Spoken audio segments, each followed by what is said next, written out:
Hey, what's going on, everybody? It's Gareth here. Welcome back to another video. It's going to be part 3 of the E36 M3 rear subframe installation. If you watched part 2, you'll remember that I ordered the wrong axle bolts and the wrong axle bolt reinforcements or axle reinforcements, so I had to wait to get those. Also, I didn't have the adapters for my electronic torque adapter, and I also need to torque the axle nut right there. So it's going to be a pretty short video. I want to give you a couple pointers on this. But other than that, let's get started. To make my life easy, I'm going to go ahead and just thread in some lug bolts. I'm going to use a pry bar as a counter hold while I'm torquing everything. Also, since this car's been sitting for a while, I don't want any corrosion to build up on these threads, because eventually I'm going to install wheel studs. So I want those clean, especially when I Loctite them. Alright, first up, I'm just going to unthread this new axle nut. It's a 36mm 6-point M27 by 1.5 thread. I'm going to take some engine oil. I'm just going to coat the back side like this. And the point of using some oil or lubricant in general is this will prevent any binding against the hub and allow for more accurate torque. That is a BMW recommendation that you lightly oil the back of the nut before torquing. And this nut goes to 300 Newton meters. And yeah, you probably already noticed I got the light under the car. It's getting dark, but it's also kind of nice out, pretty cool. Here's the electronic torque adapter. It's already set to 300 Newton meters. You'll see it come up here in a second. 300 Newton meters is the target.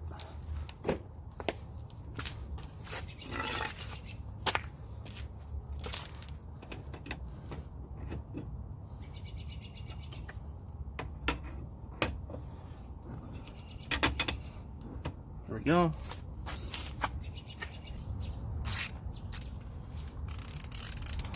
Torque on this should come up pretty quick.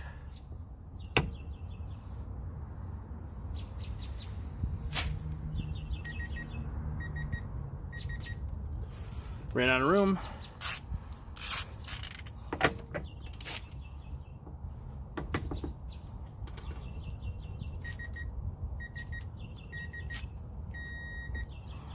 Alright, slightly over torqued it at 308 Newton meters, but that's okay. It's not a problem. That electronic torque adapter is a lifesaver. Just gonna put some torque seal on the nut and axle shaft as a reminder that I did torque it.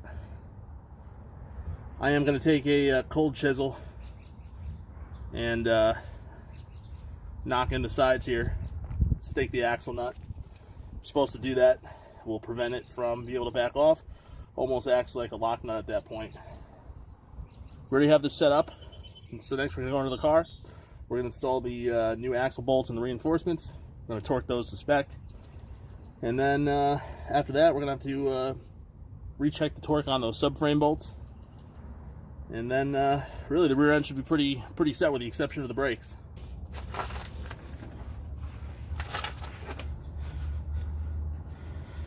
So these axle reinforcements and axle bolts will only go on one way.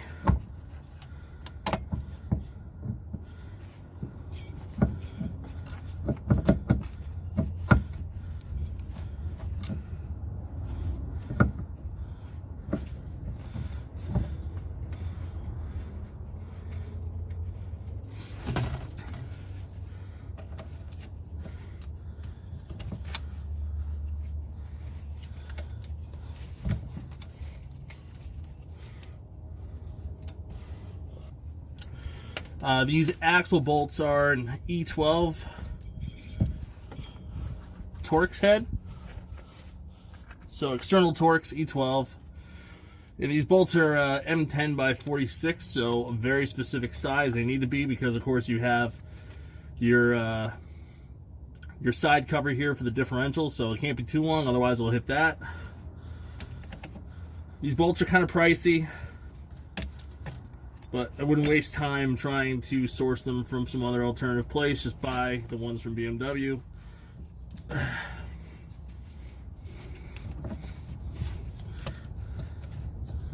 Come on. There we go. The axle boot can get in the way. while you're installing these bolts, but it's not really a huge problem. My habit's just to get them started by hand. Also, you know, generally, if you have the axle bolts, you could reuse them as long as there's not too much corrosion on them, but I would replace the reinforcements. These reinforcements help spread the load over the axle or the CV joint cap here. So, you know, the CV joint is this thing right here. You have two sealing caps, and this kind of just holds it all together. Torque spec on these is 100 Newton meters.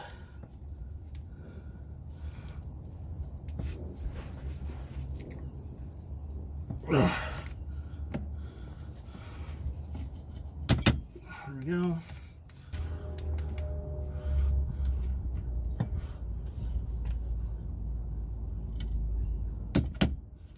All right.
Go.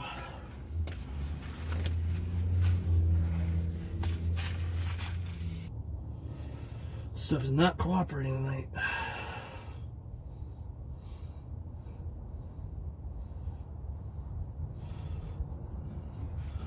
Those are some messy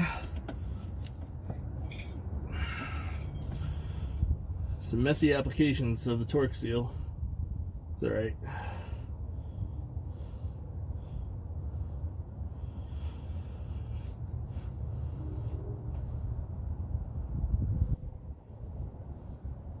Ugh. All right, well, it ain't pretty, but I'm running out of this tube, so it'll have to do. And the only thing I'm going to do is I'm just going to check torque on the subframe bolts, but that's going to pretty much be it. Other than that, the rear end is in. I just got to hook up a lot of the electrical connectors, put the ABS wheel speed sensors in, things like that. But like I said, everything is in, and this pretty much conclude part 3. Well, that pretty much finalizes the rear suspension installation on the E36. Obviously, all of a sudden, it's light outside again. Reason for that is I ran out of memory on the camera when I was filming the closing, so I had to do it on doing the following day, which is today. Any questions, comments, or concerns on any of the work that I did in here, go ahead and leave it in the comment box below. I'll do my best to get back to you as soon as possible. Obviously, comment, rate, subscribe. You can follow me along on Instagram as well. I do small updates on there. But other than that, pretty much closes out this video. And up next, I'm going to be overhauling both the steering and the front suspension on this car as well. E36 M3 knuckles and a Z3 rack and all that good stuff. So definitely stick around for that. But other than that, thank you for watching, and I'll see you for the next one. Later, guys.